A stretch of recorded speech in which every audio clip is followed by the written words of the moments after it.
رات خاموش تھی مگر کوفہ کے باہر کا جنگل ہمیشہ رات کو خوفناک ہو جاتا تھا۔ 3 مسافر سلیم، رفیق اور عمران دیر سے واپس لوٹ رہے تھے مگر راستے بھٹک کر غلطی سے خطرناک جنگل میں داخل ہو گئے۔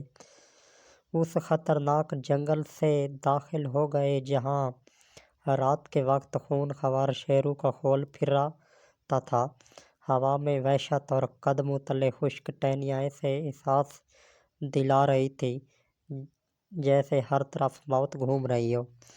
ابھی وہ آدھے راستے ہی میں تھے کہ اچانک ایک زوردار دھاڑ نے جنگل کو ہلا دیا۔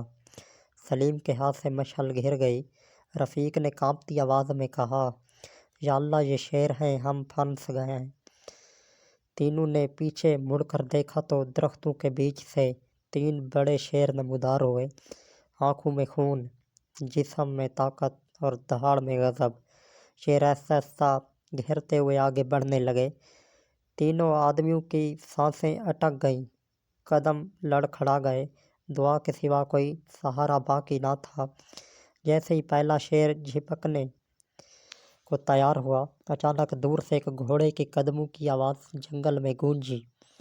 چند ہی لمحوں میں ایک نورانی سوار نمودار ہوا، سیاہ گھوڑا، چمکتا چہرہ اور ہاتھ میں ذوالفقار جیسا چمکتا ہوا ہتھیار۔ سوار نے قریب آ کر جلال آواز میں کہا، ڈرو نہیں، میں علی ابن ابی طالب ہوں۔ یہ نام سنتے ہی ماحول بدل گیا۔ شیروں نے مولا علی کو دیکھا۔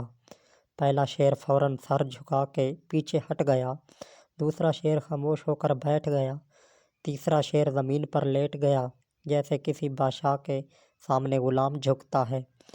مولا علی نے ہاتھ اٹھایا اور پھر فرمایا، اللہ کے بندوں پر حملہ نہ کرنا۔ شیروں نے جیسے حکم مان لیا، آہستہ آہستہ وہ درختوں میں گم ہو گئے۔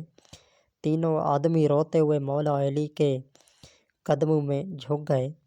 رفیق نے کہا، یا علی اگر آپ نہ آتے تو ہم ختم ہو جاتے۔ مولا علی نے انہیں اٹھایا اور فرمایا، جو اللہ پر بھروسہ رکھے اسے کوئی شیر نقصان نہیں پہنچا سکتا۔ پھر آپ نے انہیں جنگل سے باہر تک حفاظت کے ساتھ پہنچایا۔ آج تک اس رات کی کہانی لوگوں کے ایمان کو تازہ کرتی ہے، جب جنگل کے سلطان بھی علی کے سامنے جھک گئے تھے۔